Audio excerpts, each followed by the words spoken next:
he was searching, if you will. And so he sees the stars, and when he sees the stars, he says, "Oh, this is my God." Why? Because it's up, it's high, it's bright. So, oh, these are, right? And we know it's almost like a tracing of the historical development or the historical,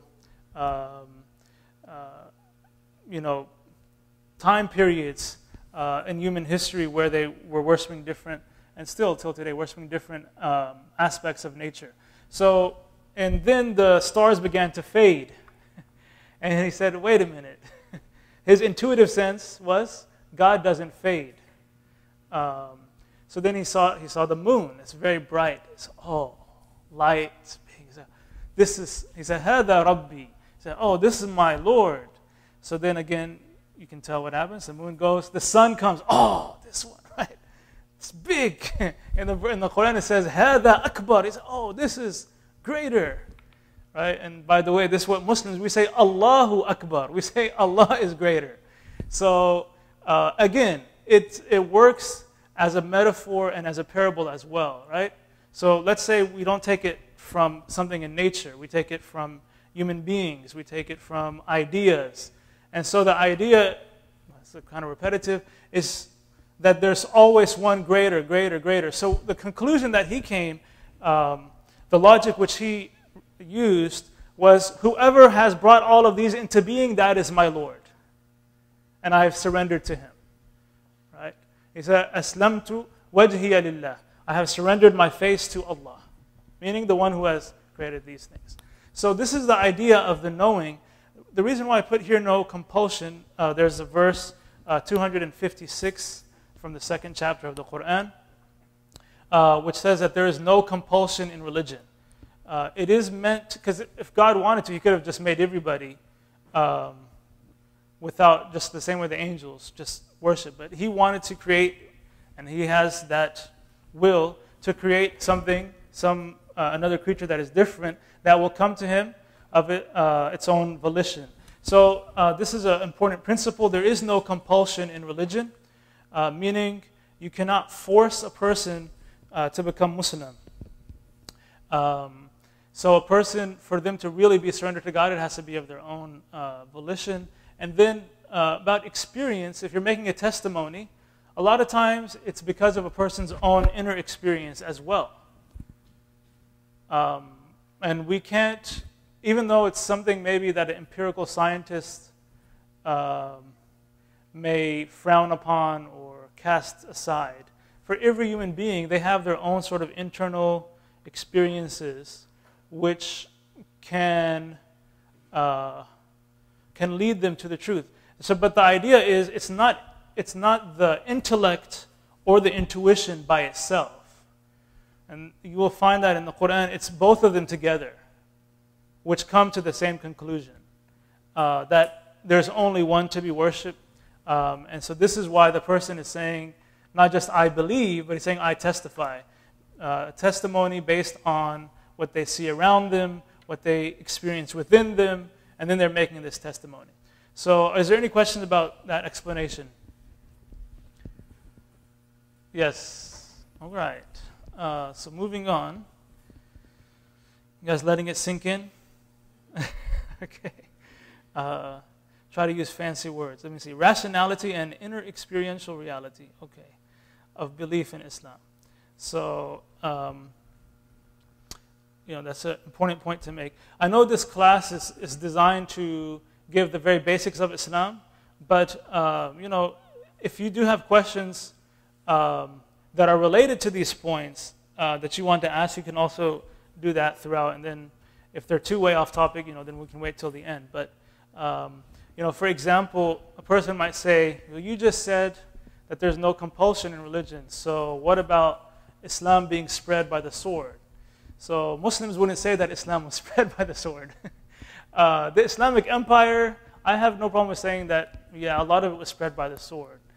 However, the actual person becoming a Muslim, it was not by someone putting a sword to them, like in the Inquisition or something like this, and say, recant your particular faith and become this faith or die. that did not take place. And in fact, the majority of Muslims, you will hear Muslims use this anecdote a lot. The majority of the Muslims today, like in Indonesia, Pakistan, especially like in the southeast part of the world, Southeast Asia, it was mostly through trade, business, commerce. And the Arabs were going there, they're interacting with the people. And then, of course, very close to the lifetime of Prophet Muhammad, when the faith was still fresh and people were practicing it, and they were just basically like beacons of light wherever they went. It was very attractive and appealing. And also, the message of Islam is simple yet profound. And so that brought in a lot of people. So at the end of the day, if I put a gun to someone's head and tell him become a Muslim, his Islam is not valid because he was compulsed. And in fact, I would be committing a sin because God said there is no compulsion in religion. So anyway, I'll ask the questions maybe that y'all want to ask sometimes. All right, so by the way, what you're hearing in the background is the call to prayer. This is the last of the evening prayers. So that's why we take that break in the middle there. And it's perfect because he's going to be starting to say the Shahada.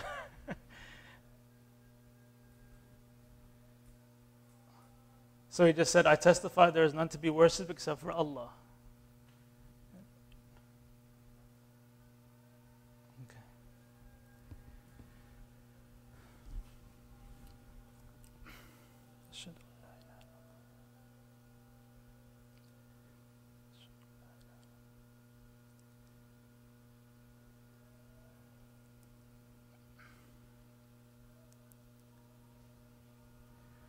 All right. Ashhadu anna Muhammad Rasulullah. And now he's talking about the testimony that Muhammad is the messenger of God, which is the second part of the Shahada. Then he's going to say, come to the prayer, come to success. When we get to that 1 week from next week, we'll talk more about the call to prayer. So in any case, I will continue here with this next part of the Shahada. So far, we talked about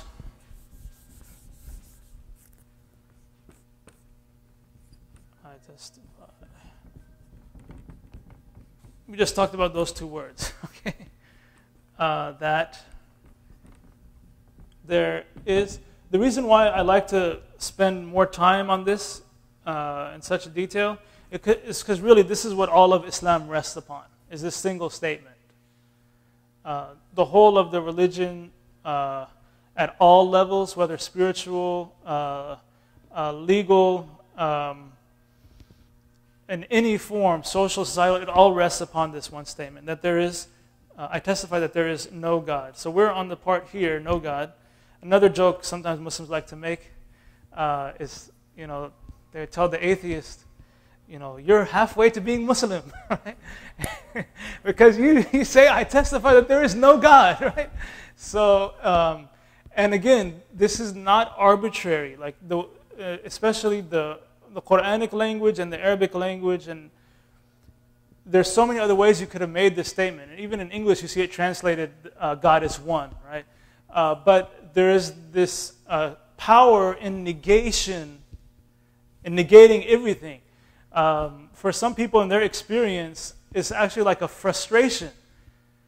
Kind of like what with Abraham, peace upon him. It's like, okay, he gets latched on to something. Wait, this can't be God. This can't be God. This can't be God. This can't be God.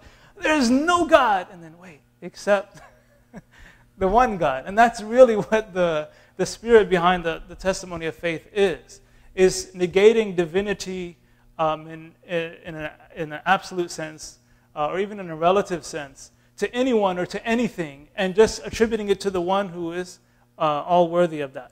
And so this slide here is trying to show what human beings have done and still do, right? So in the Prophet Muhammad, peace upon him's time in 7th century, 6th century Arabia, his people, even though they had the idea of Allah, they gave to him many associates and partners, basically a pantheon of different deities.